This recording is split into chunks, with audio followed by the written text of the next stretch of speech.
아이들이 어려워하는 수학, 별표 치는 수학만 쏙쏙 골라서 풀어주는 별표 타파 별타쌤 박지영입니다. 자, 오늘은요, 제가 각기둥이랑 각불에 대해서 이야기 드리려고 하는데요. 각기둥이랑 각불에 대해서 이야기 드리려고 하는데, 자, 우리 추억의 맥포머스 한번 꺼내볼까요? 자, 이거 사실 없는 집 거의 없지 않나요? 그죠? 벌써 버리셨다고요? 그러면 어디서 넣으시면 될 것 같습니다. 자, 아이들이요, 각기둥이랑 각부를 이해하는 데 있어서 맥퍼머스가 진짜 도움이 많이 돼요. 그래서 한번 꺼내서 보시면 좋을 것 같고요. 일단 제가 각기둥에 대한 설명 드리고, 각기둥의 구성 요소 사이의 관계에 대해서 이야기 오늘 드리고요. 각불에 대해서도 같이 이야기 드리도록 하겠습니다. 자, 각기둥이 뭐냐면요. 선이랑 선이 모으면 우리가 뭐가 되죠? 선이 모이면 얘가 면이 돼요. 선이 돼서 면이 되죠? 그죠? 면이 모이면 뭐가 되냐면요. 입체 도형이 되는 거예요. 자, 면이랑 면이 다 모였어요. 그러면 이렇게 해서 입체 도형이 된다. 그래서 그런 기본을 조금 아이들한테 이해를 시켜주셔야 돼요. 선이랑 선이 모이면 면이 되고, 자, 면이 모이면 이렇게 입체 도형이 된다라고 해주시면 돼요. 그리고 그 중에서 윗면과 아랫면이 서로 평행해요. 평행하다는 건 쭉 가도 만나지 않는다는 거죠. 그리고 윗면과 아랫면이 크기가 같아 합동인 도형을, 그런 입체 도형을 기둥 모양이라고 해요. 기둥 모양. 자, 기둥 모양의 뜻은 뭐냐면, 이제 나중에 원기둥도 배우고 각기둥도 이제 지금 배우고 있지만, 윗면과 아랫면이 서로 평행하고 합동인 입체 도형을 기둥 모양이라고 하는 거예요. 자, 거기까지 이해가 되었어요. 그럼 여기까지 우리가 이해가 되었다면 얘를 구성하는 요소 사이의 관계를 한번 보셔야 돼요. 그러면은 얘는요, 지금 사각 기둥이에요. 그죠? 사각 기둥은 한 밑면의 변의 수를 볼게요. 한 밑면의 변의 수를 볼게요. 변의 수를 보면은 얘는 지금 몇이에요? 사각형인 거죠? 그죠? 사각형이에요. 얘의 변의 수는 하나, 둘, 셋, 넷 사각형이니까.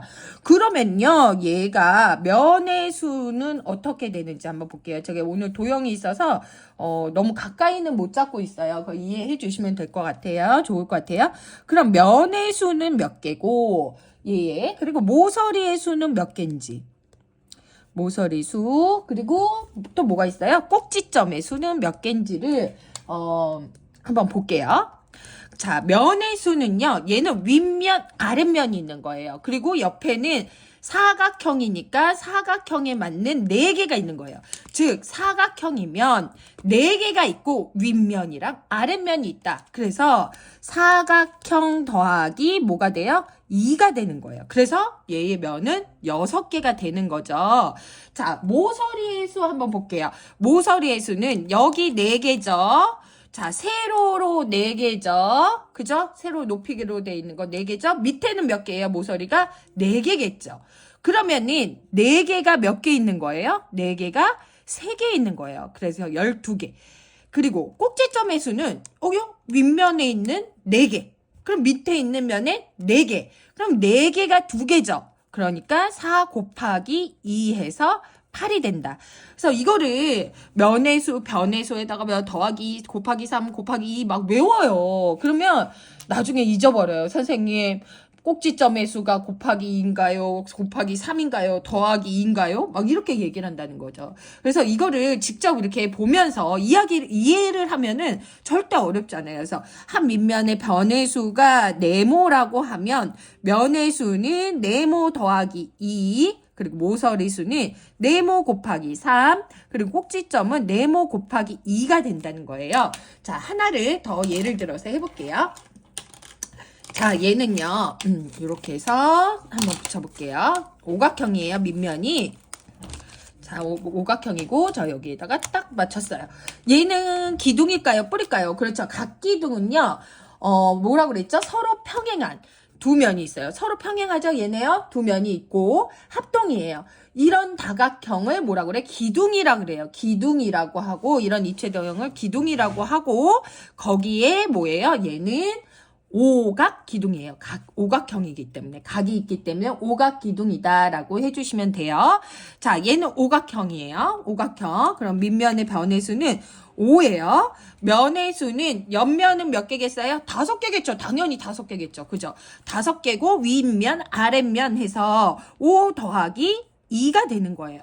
그죠? 그럼 모서리의 수는 뭐냐? 자, 윗면에 5개 있죠? 그리고 옆면에 5개, 아랫면에 5개. 그럼 5가 몇 개 있어요? 3개 있어요. 그죠? 그래서 얘는 75 됐죠?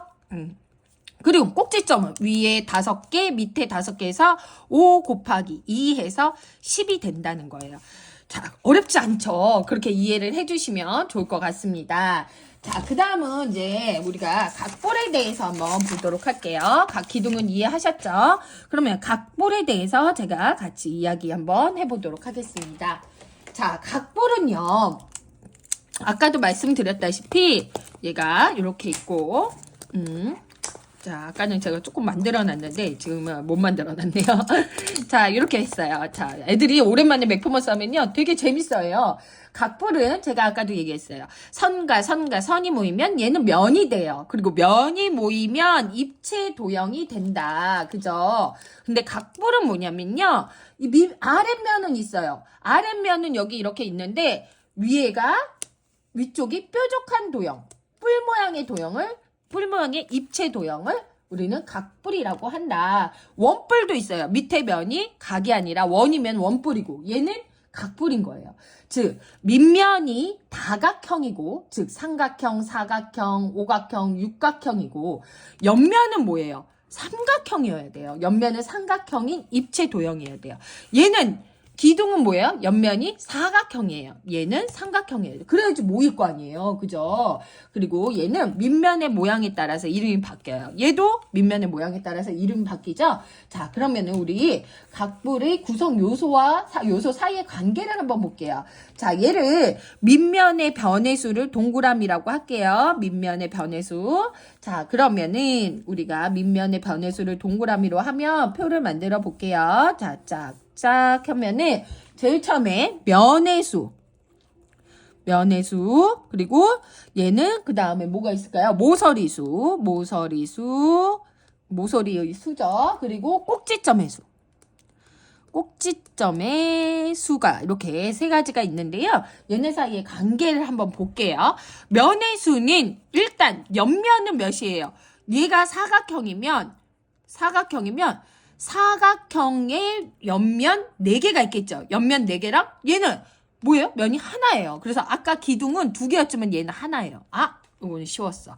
자, 모서리의 수예요. 모서리는 당연히 옆면은 몇 개예요? 4개겠죠. 밑면도 4개예요. 즉 4개가 2번 더해져서 4 곱하기 2예요.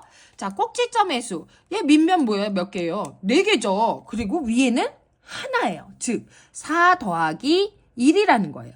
즉 각볼의 변의 수가 동그라미면, 얘를 쓸게요. 제 변의 수가 동그라미면 각볼은 면의 수는 동그라미 더하기 1, 네, 동그라미 더하기 1이고, 그리고 모서리 수는 동그라미 곱하기 2가 된다는 거죠. 옆면 그리고 아랫면.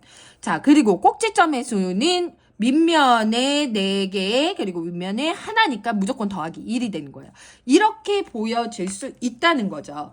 그래서 이거를 제가 오각불로 한번 다시 예를 들어볼게요. 아이들이 맥폭머스 어렸을 때 많이 가지고 놀았잖아요. 그때 살 때는 우리가 이게 수학 공부에 도움이 됩니다 막 이러면서 샀는데 막상 수학할 때는 안 꺼내게 돼요. 그죠? 네, 다시 꺼내서 한번 해볼게요. 자, 오각불이에요. 자, 오각불. 자, 요렇게 해서 맞췄어요. 오각불 맞췄죠? 자, 그러면 오각불도 얘의 변의 수는 5예요. 5개예요. 자, 그러면은 면의 수는 뭘까요? 5 더하기 1인 거예요. 5개 더하기 1, 밑면. 자, 그 다음에 모서리의 수는 옆면이 5개, 밑면이 5개에서 5 곱하기 2. 자, 꼭지점의 수는 당연히 아랫면에 5개겠죠? 그리고 꼭지점 하나, 5 더하기 1.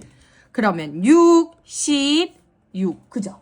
이런 식으로 결과가 나오게 되고요. 또 재밌는 게 뭐냐면요. 여기에서 이제는 꼭지점의 수랑 면의 수, 꼭지점의 수랑 면의 수를 더하잖아요. 그렇죠? 그랬을 때 모서리의 수를 빼면은 반드시 2가 돼요. 어떤 다면체든 그래요. 자, 볼게요. 제가 한번 정리해 보면요. 네, 다른 색으로 제가 말씀드린 건 얘를 갖다가 어려운 말로 오일러라는 사람이 정리해서 오일러의 정리라 그래요. 오일러의 정리. 자, 그래서 다시 말씀드리면 면수라고 그럴게요. 죄송해요. 짧게 쓸게요. 더하기 꼭지점 수, 그 다음에 가장 많은 모서리 수 이렇게를 빼면은 항상 2가 된다는 거예요. 볼까요? 얘는 6 더하기 6 하면 12죠. 12에다가 모서리의 수를 빼니까 10 빼면은 뭐가 돼요? 2가 되네요. 어떤 다면체든 마찬가지예요. 그러면 우리 아까 풀어봤던 각기둥 한번 볼까요? 각기둥도 어떻게 돼요? 오일러의